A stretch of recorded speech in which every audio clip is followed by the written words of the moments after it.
So tonight I've got a very special group of people on the panel tonight. We have some current basketball players and some former basketball players, but nonetheless, a group of people that are passionate about basketball. So if you're a basketball fan, this segment is for you. But before we get into it, you know how we do. If you have your favorite libation, raise them up, and we're about to get into it. Str8 No Chaser. Salute, gentlemen. Which, by the way, I'm so impressed with the young guys, even though they're of age to drink, that they chose to drink water. So kudos to them. Way to take care of your bodies, guys. So this one more piece before we move on to another topic, which I really want to get into as far as athletes and predominantly or African American athletes attending HBCUs. That's going to be a great topic of conversation. I want to really spend some time on that. But before we move on to that, I just have one other question, real quick. Let's go around. Would you give this year's NBA champion an asterisk next to their name in the record books? Let's start with Jay, Julian, Derek, Ken, and Francois. Jay, are you going to give them an asterisk for if they win the title this year, whoever it is? I feel like I have to, because there's so many different outside factors that have gone on. You got guys that have took these 3 months off and still work, but guys that haven't, some guys about to get drugged past the finish line. It's just too much. I feel like you have to. So you give him an asterisk. Mm-hmm. Okay. Julian, how about you? Are you giving this year's champion an asterisk? It's a tough one. I think you can. I think it's so many different, so many different variables that come into play. But at the same time, if you think about it, these games and for these athletes, this is basketball. This is their life to them. You know what I mean? So what they're doing on their off time is what they should be doing on their off time. It should be dedicated to the game. So regardless of that, I mean, you know, all these different, you know, you got COVID, you got all these different issues, and you got families, you got, you know, all these different areas that people got to travel to one area to play the game. I would definitely have to throw one in there. You know, at least. Oh man, it's a lot. Derek, what about you? Just because of what y'all said, just because of what the two younger guys said, ain't no way I'm giving it an asterisk. And the reason being is there is no NBA champion had to go or overcome the hurdles that this NBA champion is going to have to overcome. You see what I'm saying?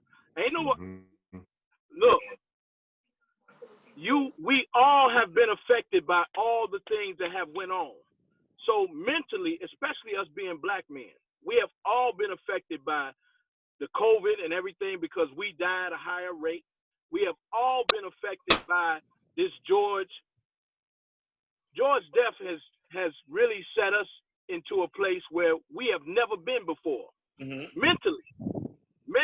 So it's going to show some mental strength in order to even get back and concentrate like that on basketball. So I'm not going to give it an asterisk. I'm going to actually give it more because it was harder to go through these things that we went through. We done went through things that we never went through before.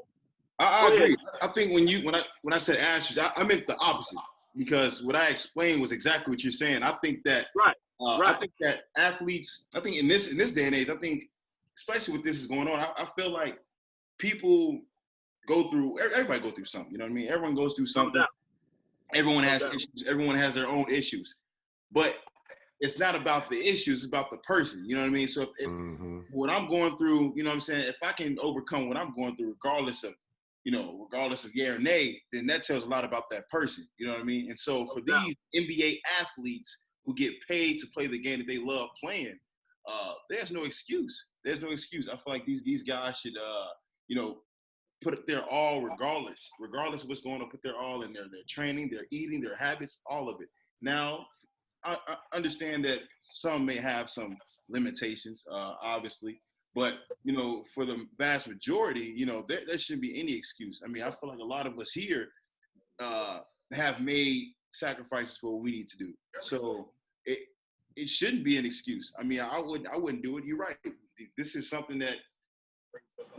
big. So if you can overcome this and get a championship, Man. That's top 5. You know what I mean? For me, it's not necessarily like saying that it was like any excuses made. For me personally, I'm saying it because you normally have that same model of success. You play your 82 games, right, qualify, and you got to win your 16 to go through. That's your model for success to win your championship. For me, because they didn't play the 82, and then you have teams that have played more games than others, so they may have a little bit more wear and tear on their body, which the COVID, with like the whole break has allowed them to heal, get their surgeries or whatever the case may be. But you have teams that are rolling in shorthanded. Like, I don't know if the Spurs made it or not, but LaMarcus Aldridge is out. Just had a shoulder surgery. So you have those teams that are going into battle shorthanded. But like you were saying, recovering with surgeries, they couldn't get their surgeries. That's why LaMarcus just had his. They couldn't get their surgeries because of the COVID. Right. You know what I'm saying? So their surgeries were put on the back burner. So that's why LaMarcus is out for the season now, because he just had his surgery did. If he'd have had it done 3-4 months ago, you know, we'd have been in a different place with him. You know, so let's because I know there's a lot of conversation to be had around this topic, but I do want to get to the topic of high-level athletes, potential HBCUs. But before we get to that, Francois, real quick, is this year's NBA champion going to have an asterisk next to name in the record books for you? I'm going to keep it short. No asterisk.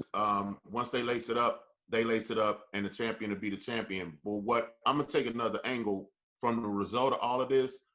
Depending on how this goes, they always talking about shortening the season.